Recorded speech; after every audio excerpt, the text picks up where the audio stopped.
Yes mukasi akantwolekede kyatweseewo olwaleero tugenda kwolekera pulogulaamu eŋŋanzi weewunyisa omwagalwawo oba surprise your loved one ng'ekutuusibwako n'abakyala b'omukwano Opushifa Nakawombe njagala wekkaali.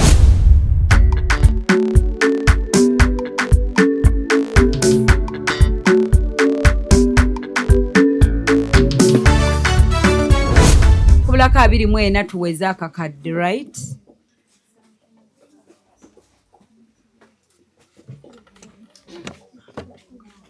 What is going on here bannange? Is it true that Shadia is taken? Shadia bamutaddeko empeta gye bayita nkusibidde awo. Wuuyo. Shadia bamuwadde akaweta ke bayita nkusibidde awo. Shadia yambadde original silver. Zino abawala ze mumanyi okuzzaayo ne muzitunda. Yayambadde. Shadia tagenda gizzaayo gitunda. Bannange summa wange namuwa yatuwadde emitwalo 3. Bambi thank you summa Trishipaholic. Naye mami ng'otabuse Rihanna bw'agambye the way Farouk is saying Shadia olemwa wabula Farouk otobye n'omukwano Mama Hatima bw'agambye Saimo agambye Benita stop killing me bali kutta. Bambi ebigambo nga bibaweddeko bambi congratulations me success nga bayogedde dde obwedda. It has been a long day. I'm so happy. Congratulations to Shadia and Farouk. Saida Nachirijja bw'agambye other networks are closed and he is responsible. Harriet accept friend. So bano olunaku olwaleero tuli ku proposal ya Farouk and Shadia. Junior nze male ngamba mugire lumu tusale keeke eyo kati at least tusaawo maaso gaabwe akameeza oba they will stand tugisalire eddala obufaananyi mu bukubire eddala nabo bambi kubanga bagwemu lumu kala.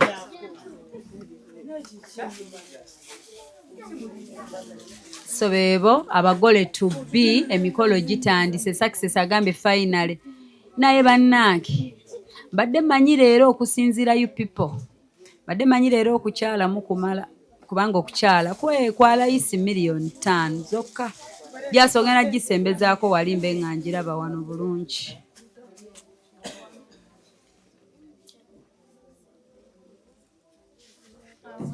Nga banyumye. Thank you baby Sylvia. Pozigondyedde wano kati.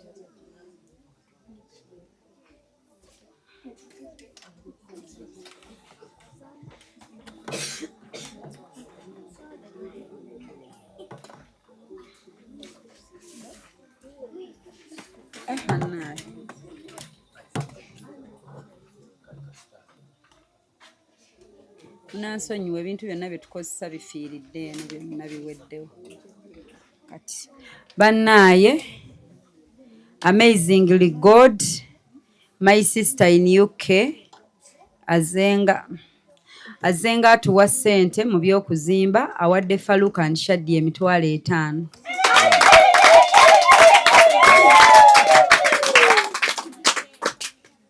Junior keke mbadde mwagikubye edda.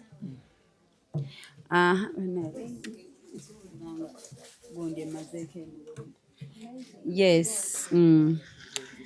Shadia connected us with the congratulations. Bannaaye nga bwe mutugamba balance tulinawo medad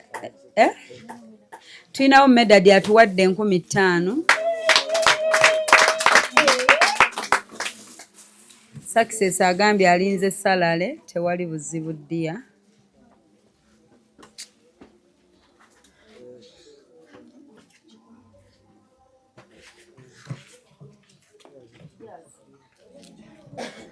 Wow, mashallah. Thank you pretty.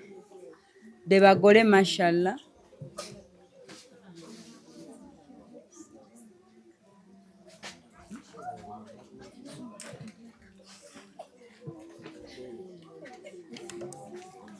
Bambi Shadia wange you're so smart. Chandi Namagembe bw'agambye.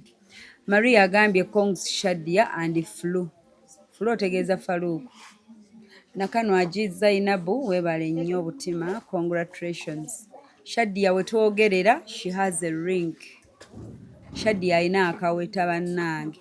Bambi Shadia wange is so smart. Thank you. Kongs Shadia. Congratulations. Mwebale kusiima baddia. Tuli wano.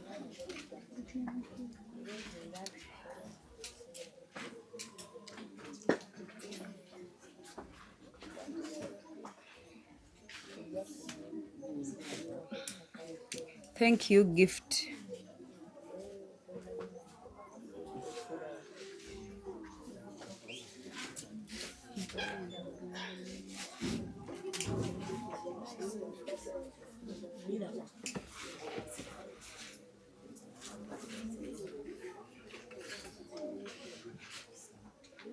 Tweyanza nnyo mukwano, tweyanze.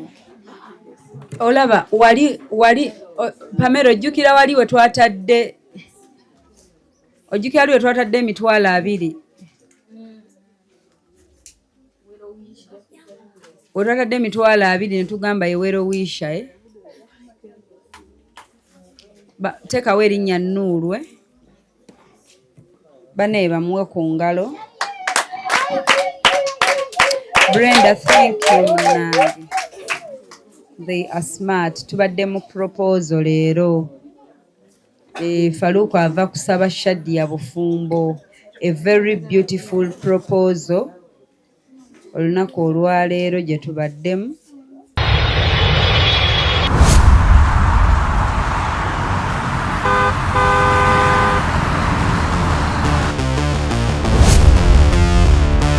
Some places are simply where you stay, but some places are where you truly arrive.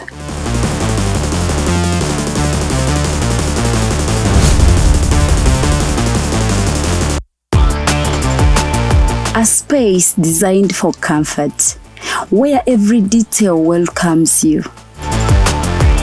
A place where style meets warmth, and every moment feels effortless. The perfect journey is not only about where you go, it's about where you stay. Welcome to comfort, welcome to elegance, welcome to Bunga Comfy Homes. Now proudly listed on Airbnb, ready to welcome guests from around the world.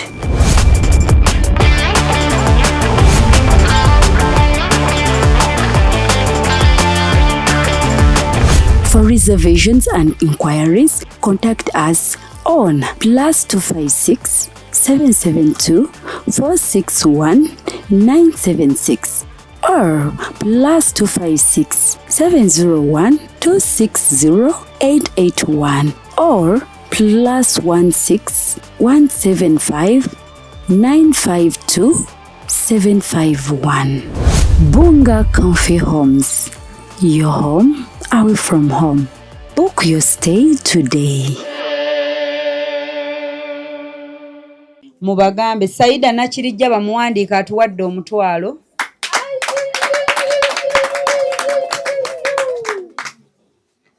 Atuwadde omutwalo okusapootinga abagole. Bane mwebale nnyo bambi mwenna abali mutusapootinga.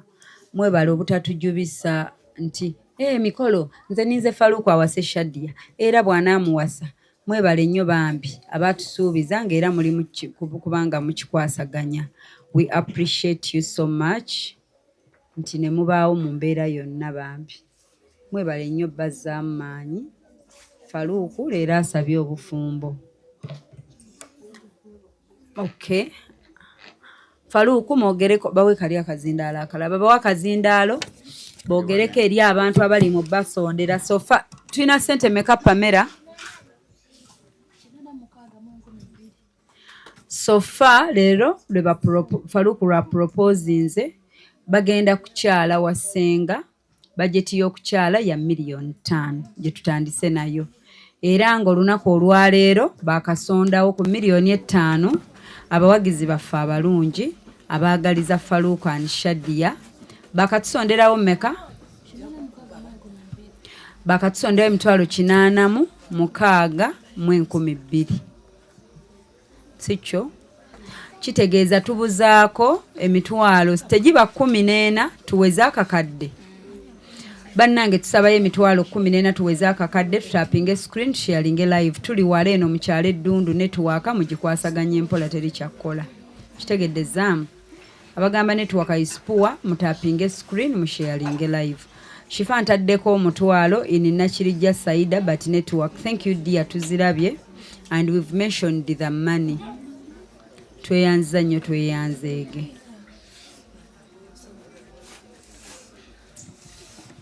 so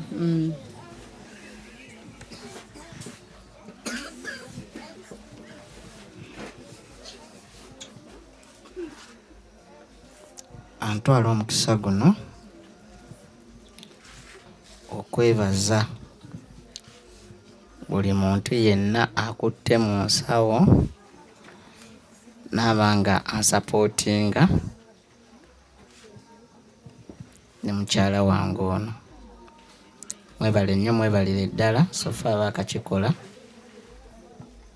ate era tukyetaagira ddala okutusupportinga tujja beera nnyo basanyufu ng'olugendo lwaffe tulutuusizza ng'ate nammwe mutuyambyeko okutusupportinga olunaku lwaleero mbadde mu proposal yange nga nsaba mukazi wange ono obufumbo obulungi kyamukisa mulungi buli kimu sofa kitambula bulungi era tufuba nnyo era tugezaako okukwasaganya akasente okukyala ewasenga na buli yali eyo yenna nsaba yandeetaaze okunkwatirako ankwatireko nzigusa ekintu kino neyanziza nnyo neyanzeege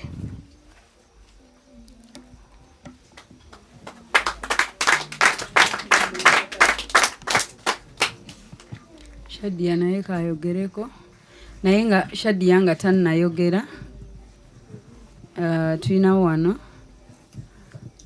tulinawo Allen Namugere atuwadde emitwalo 4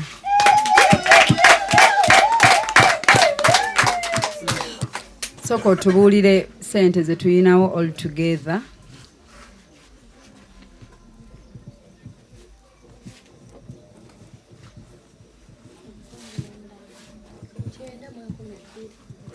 tulinayo emitwalo 9 so tunonyayo bannange tusaba muzira kisatu emitwalo 10 tubeere nga akakadde kaweze tusonda kukyala wasenga era meeting tuzironkinze tuziguddewo leo twazze lwa meeting kumbe papa aina propose eri Shadia it was very big surprise ebadde nnungi ebadde surprise Shadia abadde mu shoko ne bimugwako Fiona agambye oh God not again ate kiki Winnie agambye hi Fiona agambye devil is a liar in Jesus' name Amina oh God don't allow bad people manai on the messages zonna devil don't come manai to food devil kwegamba lwaki ya amulaba nnyo bwati alabeko n'ebirungi nti mukama asobozesezza olunaku okuba kale Shadia soko yogereko eri abantu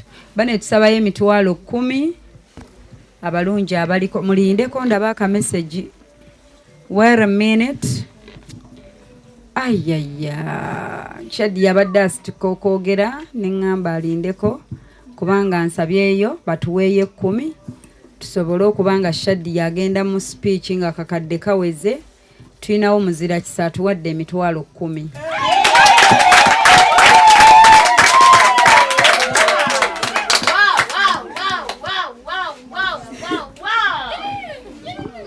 tulina sente mmeka era nga wetwogerera Shadia 1 million eweze ku nsonga z'okukyala kati tunoonyaayo miliyoni 4 zisobole okukoona $5,000,000 tukyale ewa ssenga. Bwe tuva mu kukyala ate tusimbule n'okwanjula tugenda kukyala ewa ssenga mu nnyumba. So tweyanziza nnyo mwenna abasoose okutuzzaamu ku maanyi. Mwebale nnyo, mwebalire ddala, Mukama abawe omukisa. Kati Shaddy yayogerako eri abantu twongere tunoonye ku ssente, tunoonyeyo at least $5,000 leero abagole bawummule nga tufunyeyo akamu ekitundu. Naye ng'okukyala tukuyina within 2 weeks from now. Tuyina 2 weeks from now, that is week ejja neddako. Week ebbiri ezijja maaso bwe ziggwako then tuba tukyala ewa ssenga mu nnyumba bwe muba mutumaze otusapootinga mu kukyala. Nga tumaliza okukyala bwe bati tugenda kuba tubateerayo budget y'okwanjula era tutandika okupreginga. Tubiyise mu bwangu bisobole okuvaawo bannange tugende tukole ebirala. Shaddy ayingira obufumbo bwe mbitiibwa. Bangi mubaddeko nga mugamba ebyaddala Shaddy yali talimba. Till today wabaddewo abagamba nti Shaddy yali alimba Farouk and they are surprised bibaweddeko. Abamu tebannakkiriza era up to now balowooza mbu katemba nti byakusaaga. Naye nga tweyongereyo Shaddy yayogerako eri abantu bo. Kwe bali mu bungi bakulaba. Okay. Aba online mwenna mbalamusizzaako. Mujebaleko gye mutuusaako engalo. Pozi n'abali wano ndowooza sinnababuuzaako. Mwasiibye mutya bannyabo?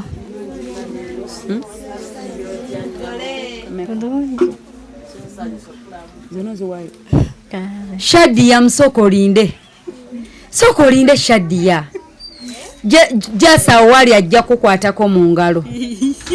Ogambye otya togenda mukwatako bikolera eno anti abagagga tebeebonyabonya.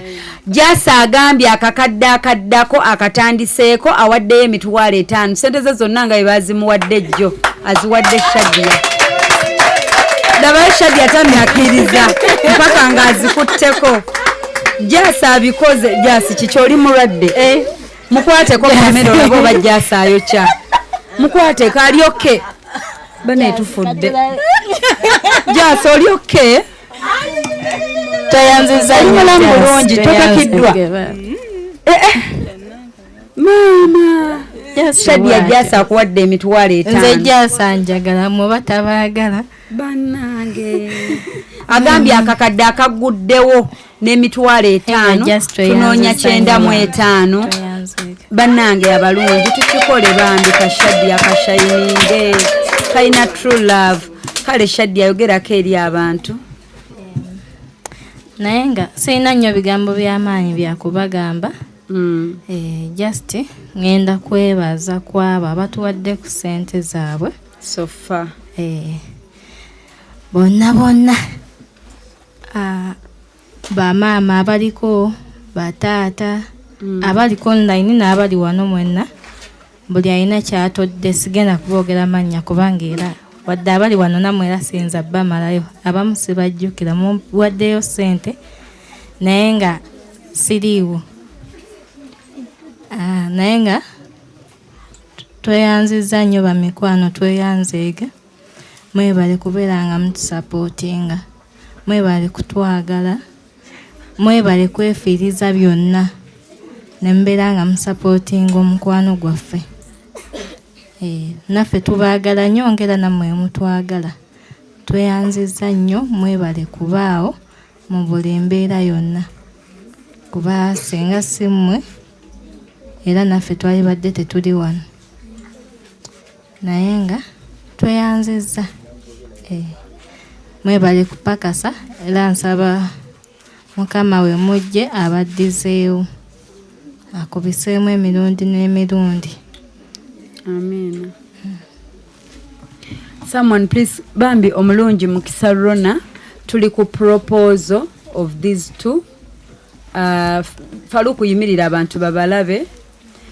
Bana ababiri omwami oyo asabye mukyala we obufumbo era kapena abantu bazze bagigoberera online. So zonna z'otuwaayo bambi we are trying to support him asobole okukyala Nakibizzi ewa Ssenga. Our budget ya $5,000,000. Right now tulinawo $1,105,000. Kitegeeza tuba tunoonya $3,995,000. Tukyale ewa Ssenga within 2 weeks. Then tyoke tugende mu nteekateeka z'okwanjula. So Faluuko owulira otya sooka otunyumize. Abantu banyumize tebabaddeewo netiwaka yeekyanze. Moment ng'ogenda osaba obufumbo. Luli wajja ku Hosh Fashions okupima engoye ng'okankana bw'otuuyana ng'ogamba agenda kukola ki. Shadia watya ng'agaanye. So kati tubuulire bw'owulira banyumizeeko abaakeegattako. Ate essaawa zino siwulira bubi okusinziira nga mu kusooka we nnali nga nkankana nga neebuuza we nnaamusaaba obufumbo anakkiriza, naye olwaleero nfunye ku ssanyu. We musabe obufumbo nakkiriza, nasalawo okunjagala ote okunfumbira.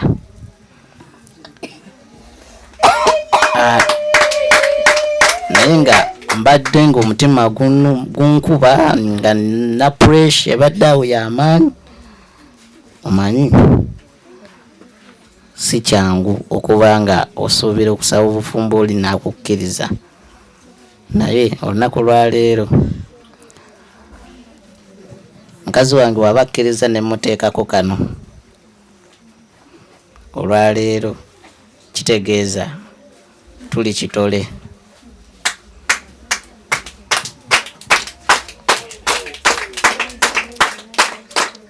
Essaawa zino kati ndi musanyufu nnyo, kati siwuliramu wadde pressure y'amaanyi nnyo. Rita the challenge agenda tuterako $2,000 ng'ereeta Mustafa Segawe namba just tunulako ku ssimu. Messages ye mukwano tugenda zisanyukira. Okay, tuwulira Faluuko. Olwaleero badde ku proposal yange. Mukazi wange yabadde tasuubira na bino byakutimba nti abaana abisangawo, naye asanze olunaku luli nga lusufu nga si lwa bulijjo, naye sazeewo nange musuuleko kino. Just a minute, tufunyeyo $3,000 okuva ewa Unia Businje atuwadde $3,000.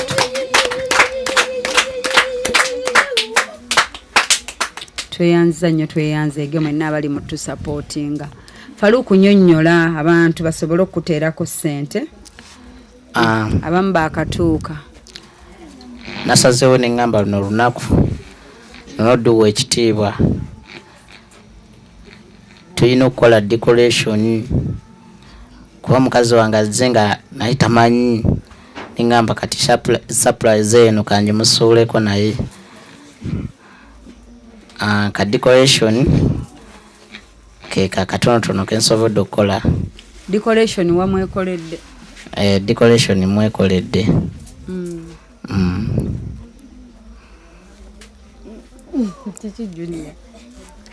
Ngambye kankikole. Diko wamukotte emisana nga bukyalaba bulungi. Nange ntaddeko what?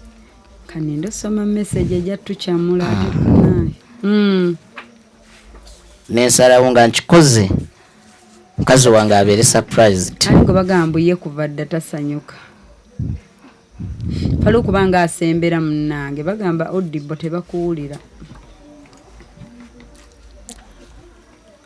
Nsazeewo ne ŋŋamba kankikole mukazi wange abeere surprised. Buli kimu mbadde nkikolanga naye nga tamanyi. Ne wannagenda ku Hosh Fashion okwepimako engoye teyakimanya. Nvuddeyo era nzizeeyo nenzeegezaamu nga ddala ziizo ngera nga tamanyi. naye nga tubadde nga twogera naye nga ntambula namulimba namu ne mugamba wali mukwano gwange afiiriddwa gye ŋŋenda naye nga njagala ajjiyo oba essuubi egamba nti oba ndagawa oba ndagawa kuba ebibuuzo bibeeraawo nga biyitirivu naye yakkiriza nentambula olugendo lwange nentuuka ate bulungi era Mustafa Segawa emitwalo 2 gituuse oli atugambye eyo emitwalo 2 gizze tweyanza nnyo bambi mwenna abali mutusupportinga thank you mwenyanga temulina negativity nga you're here to support us bambi mwebale mukama abawa omukisa genda maaso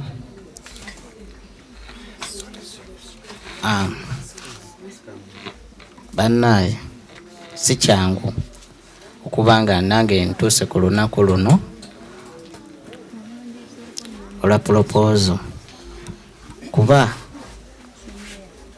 omuntu okubeera nga proposinga abasinga bakankana abamu bafeitinga naye ntuuse nenzikakkana nga ndabye mukazi wange agambye yes akkiriza nempulira essanyu mu mutima abamu babagaana kaseera kano naye waba yasalawo yanneesize nange mwesize era akkiriza tugenda beera ffenna emyaka gyaffe gyonna naye bannaawo kati tunoonya sente zigenda wasenga nava enamba ereeta nakawombe shifa miliyoni 5 ze sofa zetu kyanoonyayo then tulyoka ate tweyongereyo ne mukukyala abatusapootinze tubeebaza mwebale nnyo mwebalire ddala kuba ekintu kino kirudde ate nange kuba kati ntuse mu kkubo erigamba nti oba kigenda kuba kitya naye mwebale nnyo mwebalire ddala abatusapootinze ate nsaba era tukyetaaga nammwe mwenna alina kaalinayo bambi tubeegayiridde mu supporting nange nfuna obuwanguzi ngende mu kukyala nga mumpeeseza ekitiibwa bamikwano ngenda beera musanyufu nnyo nnyo oli neyeerekereza sente ze n'azituwa si kyangu mukama abaddizeewo emirundi gyonna sifa abalina ennyo naye mugezeza kutusapootinga mutusapootinze mwebale nnyo mwebalire ddala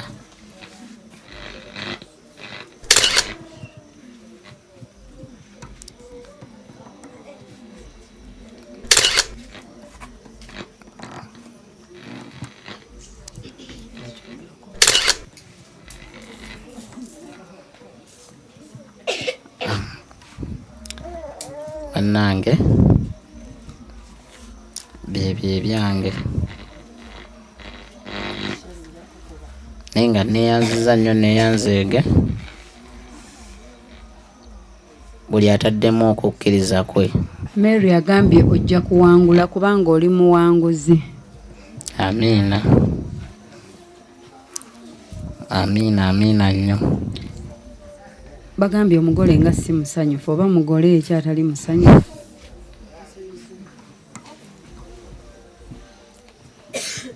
Tuyinawo Juliet Nantale banaye ngala atuwadde emitwalo 3.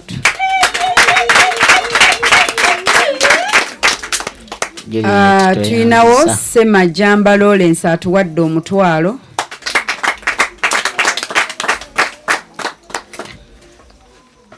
Waliwo abakajoyininga bagamba kati bagala wulira okuva mu Shadia nti yawulidde atya bwe kimuguddeko surprise mbwe bagala owulira. Soko obalaawo kiri kitya kubanga bwe tuweza 5 nga tulyoka tusala cake. This is not introduction, this is proposal. Farouk has just proposed. Ow'omutwalo ye Lawrence Semajamba.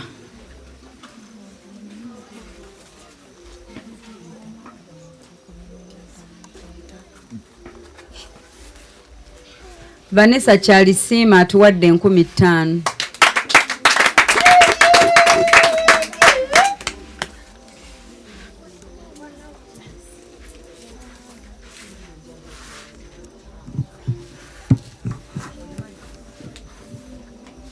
Toyanza swaga mama.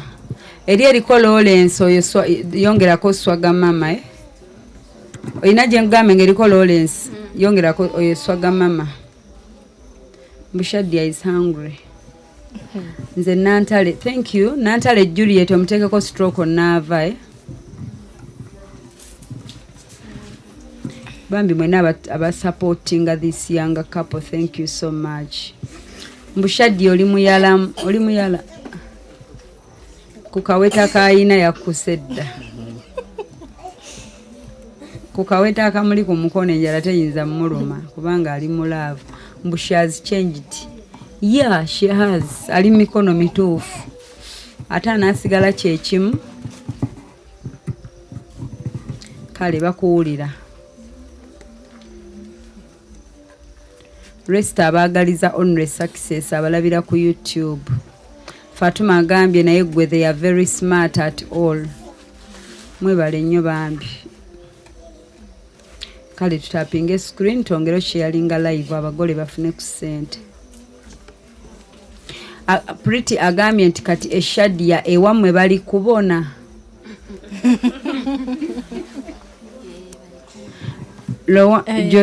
Josenet abuuza naye byaddala is this Shadia?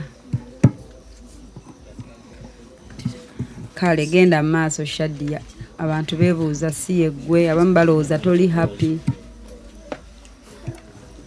Kati yogerako nabo. Bali kubona. Abaga nti si yenze kituufu yenze. Waliwo abuuza mbu is it true muli mulaavu oba it is content naye mugama. Ebibuuzo nga twakobidda. Mbu muli mu content. Yatwale kyalo. Shamira gayi mashallah. Okay, tuyinawo Kiza Aisha Nakai atuwadde 15,000.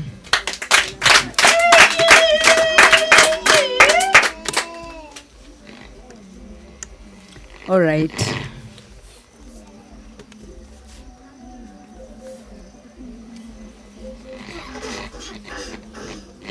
Kale genda maaso.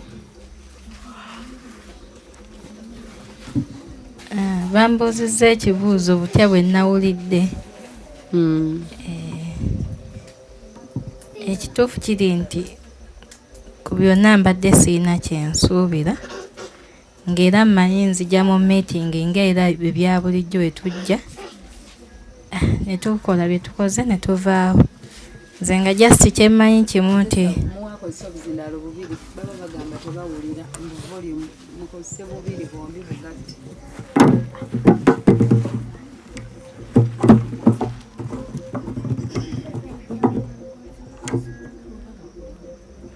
nze ngenza okujja nga kyensuubira kimu titugenda tuuka ng'era mami we yabadde agambye nti kulonkinga meeting nga just agenda kubanga akyogerako bwogezi kubanga era nalule yakyogera kati nga mmanyi nti byebyo naye kinneewuunyisizza nnyo wentuuse waniino nga baategese bulungi nnyo n'okutimba ne batimba.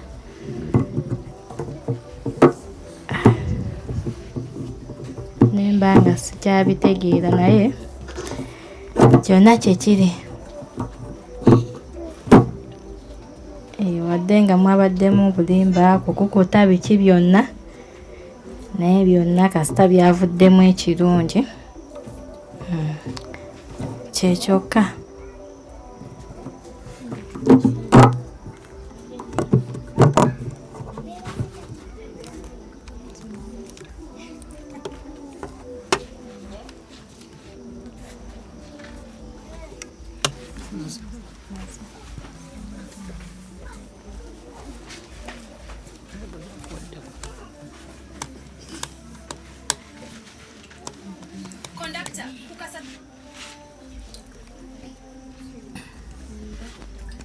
balese ekibiri tusale keeke eyo ne keeke mane yatusooka tuweze emitwalo 5 tubeere nga tulina kamu kitundwe tulinawo 15 tulina 15 tunonye emitwalo 35 tusobola abagole basobola okusala keeke eyo bannaaye ayina 5 2 omutwalo 15 emmeka tusobola okusala keeke eyo bambi abagole bagisala at least tunonye emitwalo 5. Every love story is beautiful, but ours is my favorite. Tunonyayo emitwalo 5 tusale keeke. We call it edde tutandikira awo ate meeting eddako. Abagole bakedde wano bambi. Era nga Shadia said yes to Farouk, as you can see. Congratulations to them. May the Almighty Allah make it easier for them, inshallah. Thank you, Ruby. Masishana gambi Shadia akoyo okuyimirira bambi omugole waffe. Bagambye okoyo omugole. Bane tunye emitwalo 35 for the couple. Tusobola osala keeke bawummuleko. Surprise ebawuubye. Ya tutandise emikolo era leero Shadia akaweta kalumye dda bamuproposing edde. Ba lovely people tusabayo emitwalo 35 kanda baggulawo ekyemitwalo 35 ekyo bambi kendeeza saagala kwewulira. May God bless you and my sis Busogas. We don't disappoint our lovers. Make sure you love him until Lake Victoria dry. Fatuma bwagambye owulidde Shadia bakubuulirira omugole nti mmwe temudisappointinga mwagale mpaka Lake Victoria bwekala. Brenda Walinda agambye ululu finally Shadia said yes to Farouk. Now let's start looking for our contribution for the mukolo. Thank you Walinda. God bless you Anna, thank you. Banange tusaba emitwalo 35 abagole basale keeke tunyuke. Farouk oyinayo bootatwanjulidde nga bazze ku mukolo guno nga wandyagadde batwanjulira tewali kuba wammwe nga boogamba nti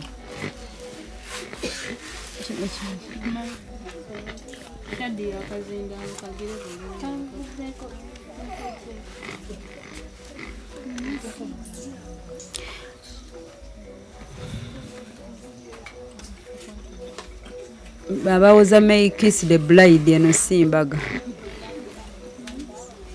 bane tutapinge screen sharing live abagole bawummuleko. Isaac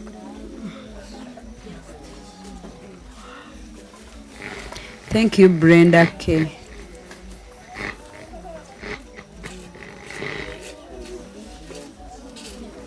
Tweyanziza ekya emitwalo 35 Juliet Nantala atugulidde watuwadde omutwalo. Nantale Juliet atutaleddeko omutwalo. Tunonye emitwalo 34 bambi bawummuleko. Tunonyayo emitwalo 34. Ono agambye ndabanga AI. Mbw alaba AI si emmwe.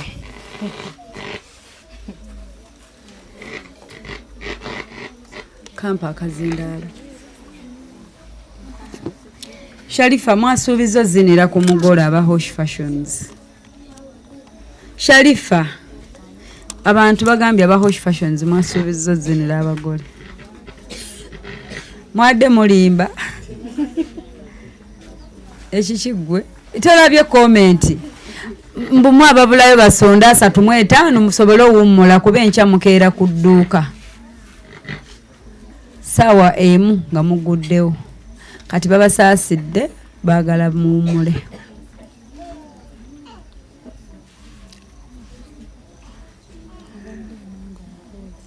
Hale.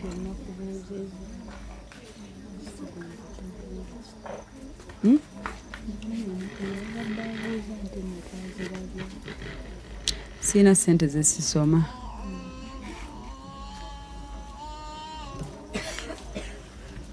Bannaye katunonya ya 34 tunyuke. Abagole bawummuleko. Mwabawoza nti si basanyufu banyiivu munaatera okunsalako ebigambo mbushifa yabakasa akole content. Nabamanyiira essaawa yonna mu ddakiika munaatera okufuna kye munteekako. Omanyi mwe mubigatta ne bibasobera ate nga mwalemye bifollowinga nga mugattako mwawulako nga muyiiya mwe temuyina geemenya nga mufuna be muyiyizaawo. Tunonya ya 34 tunyuka abagole bakooye bagambye greetings to you the Rutankomes.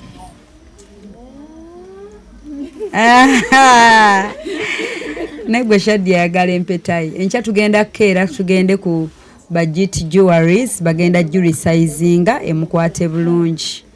Engeri gye yabadde surprise nga Faluku tamanyi size ye. Ntaddeko omutwalo nantale yes nava mukwano tuzirabye. May God bless you. Thank you dear. Munnange bakooya ate tunaakola kibaagala ssente okukola emikolo gyabwe mukwano. Ate be balina zeenoonyeza kuba be bagole. So bakooye naffe tukooye mwana gwe. Ddala nze nange nkooye. Nedda mubawe ssente agamba nti batuule babasondereye 35 batuule. Wabula twawona Jessica kati singa omugambo gwafubutuka ne bannaye. Wamuwona nani? Bannange bagule agamba nti batuule yogeza ssente oteekeyo gambe batuule olabe tebatatuule. Byakwogeza ssente kati. Yeba ne yandetedde ekirabo. Teyamaze n'atondo. Gwe bagule batuule gamba ntaddeko bwezitimbaguze batuule. Mbwa abagole mbaleke bagende beebake essente z'emikolo zinaavaawa.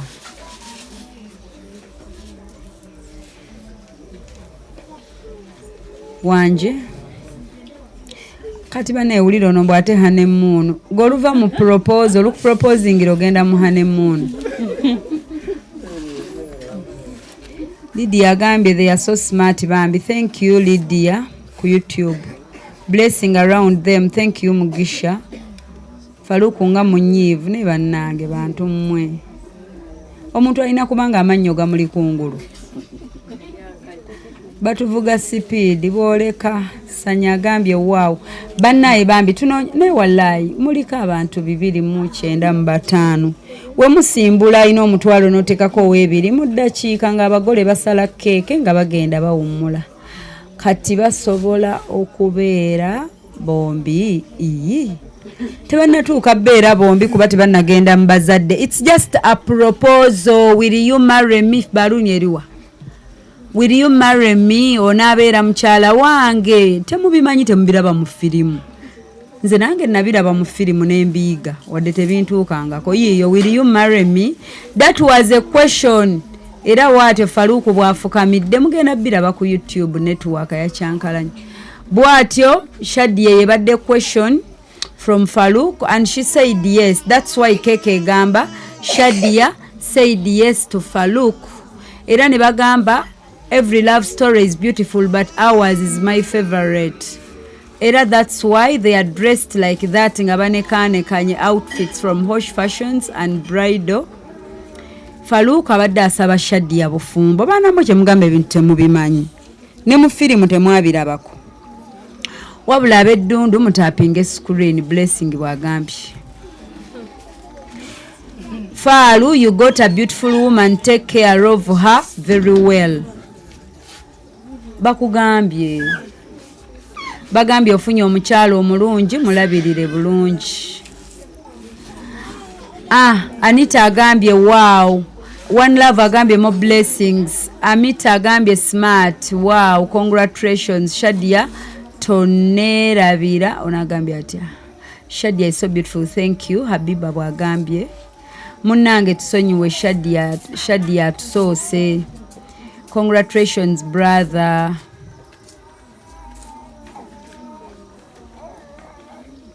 Kati sente wezitawera teri kwebaka nedda mukwano tewali. Tunonyayo emitwalo 34 bwe zitawera tebagenda kwebaka tujja sulawo wano.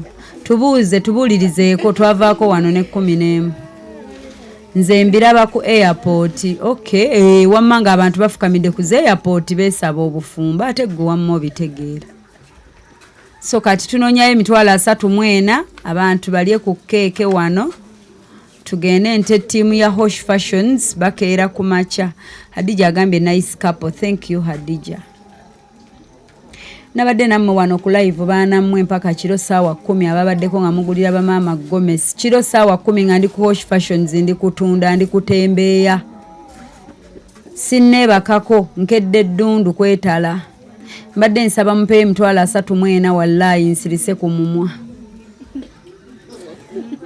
Chandi Namaganda agambye abaana banzijukizza Asumani yali omuyaye Shadi yaffe abasiraamu tufumba totuswaza munnange. Tusabayo ne ka contribution mukwana abuuliridde ebigambo birungi bigendereko ko n'ebiri awo. More blessings to them. Thank you Hera. Engeri gye sirina ssente zabba wanange kanyini. Okay, kale. Dabagole a very smart kongs. Thank you Jaznet. Shadia Masavu. Thank you Lydia. Singanze yasooka Faruku. Singanze eyesooka Faruku. Mwana gwe Faruku yaliwo. Faruku yaliwo. Ebyo ebigambo mubiwulira bituufu kyayogedde. Faruku was there. Nga n'abeddundu bamulaba waneeno. Waliwo atakikkiriza nga ye byamuweddeko. Sikulabangako ng'oli bw'otyo. Bannange yasoose na Faruku n'avaayo bw'ati nga gunze. Yamutunuulidde ati ng'agamba n'abuuza munne sinnabikkiriza n'akuba omuntu akaama nga ndaba. Katalemu agambye congratulations Mr. and Mrs. Rutankomez. Thank you so much. Bannange ba Rutankome bakooya abo bemulaba. Shadi akatuttu ako bakamusise jjo nga buziba. Kyemmanyi lwabutoogera kamutta. Nga tamanyi lwaki akasiba nga mugambye olina onnyiririra meeting zo siba ku kaviiri ne mwetwalira mu saloon Shadia. Era bamusibiddeawo ku Lugwenda e Buziga. That is si kyekyerukuli. Bamusibiddeawo ku kyerukuli. Ne bamusiba akatuttu ako yesterday nga tamanyi lwaki musibise enviiri. Shadia ne tufuna ebipimo nga mulimba nga tamanyi lwaki tumupima. Oyinayo ku suuti za 17 years boy ng'ogipangisa promo empuuba nze ebyo nze asinga obba nabyo era bali eyo beetala abantu bayambalidde promo nga nze abambazza bayitirivu. Congratulations. Thank you dear. Bana emitwalo 34 nze mpulira sikyalina googera nkooye enfa kyokka nga n'enkya nzijja ku live saawa 11 tukomawo kutunda Gomesi nabagambye bamaama bambale Gomesi ntandikira ku 6 nembangero bajjukiza ku Hosh Fashions. Sharifa Hosh Fashions Gomesi tandikira ku mmeka okugula mitwalo 6 eyo 6 full package yayo giri emitwalo 2 ku mitwalo 2 nkuwa handbag nkuwa engatto Gomesi njikutungira nenkuwa ekitambala nenkuwa mapesa n'omudalizo mwangambye engoye nzibanzibe nti ndizibagabira ku bwereere ebbanga lye mumpagidde kati nzuno ndi basaba tuli mu charity nga mumpa nange kambawe muwe bamaama Gomesi. Ku mitwalo 2 maama we agenda kukwata handbag agenda kwambala engatto agenda kusiba ekitambala olugoye tugenda ddumutungira mitwalo gya 2. Nze ndi mugumu nti Shifa agenda kufumba iye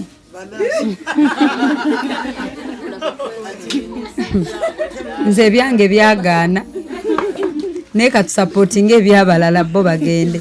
Zubeda agambye if you don't have person who love you you will die. Mwana gwe kyogereko agambye oba toyina akwagala leero oli wakufa. Emikolo tugitandise.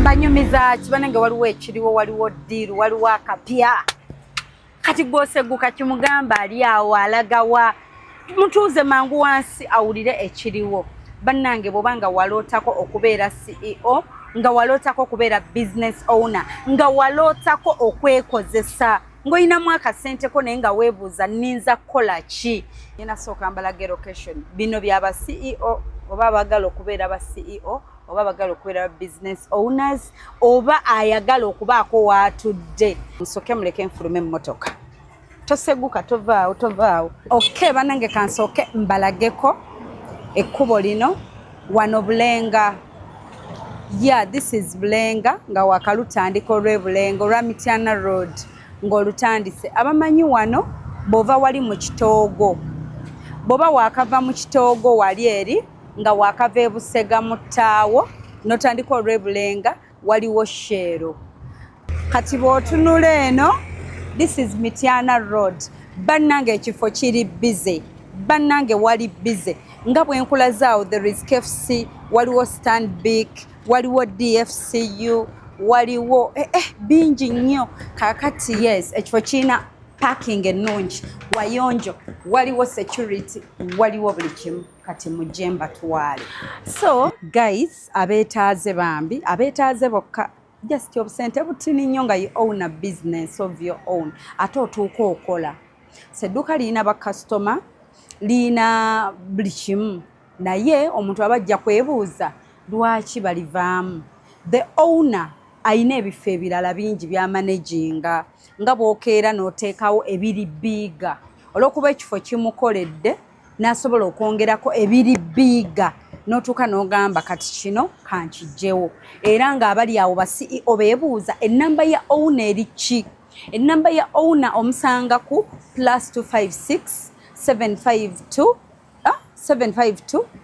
560 241 njiddamu 0752 560 241 eri ne ku WhatsApp eno nno mutebe ya CEO ogirabye wow zoom kati mulimu buno bu coffee set for your customers okitegeera ogenda sangamu ebitambala ebimalayo then this is for your clients obutebe bwe batuulako so kati zino drawers zino mugenda okupanga engoye zijjudde wali wonna ne wano waliwo drawers kati owuna wano yali akoze nga kano ka area kangoye z'abasajja gosobola okukyusa setup nga bw'olaba ko buli omu aba ne designer zino yes gomesi bagikwata side emu ene wane wali naye akwata ati eri ate naluli era nakigamba kati gwe kyuka oba bato bate awo bano tabate security cameras zizo oziconnectinga buconnectings on your phone oba noziconnectinga wali ku screen woolabira okitegedde ekintu ekyo eno naye ogisigaza ate eno neina ne radio eina bluetooth you connect your phone ng'okuba music fani mweziri fani 2 namba ozisigaza lighting kikyo okirabye ekyo so when you're standing here olengera ekkubo lino wali ku kkubo wennyini nnyini kugambye ekkubo lino liri bize era nga wandiyanguye kubanga tugenda mu season bridal so mikwano nga bwe mbagambye ate n'ekirala balaga ekizimbe bali kirenovatinga bali kipaintinga yes kiri mu kudda bupya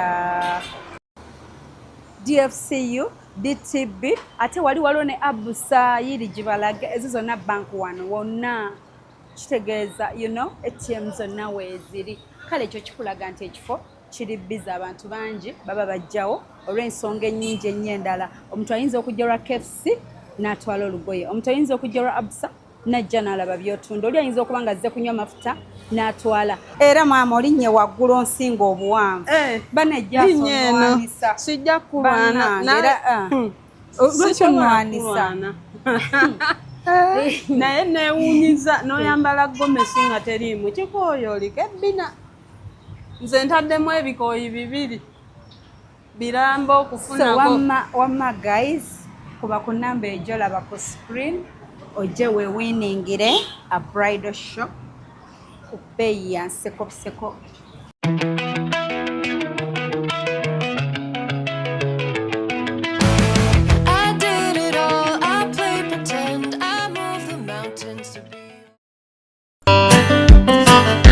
obadde oli mu kulaba weewunyisa omwagalwawo oba surprise your loved one.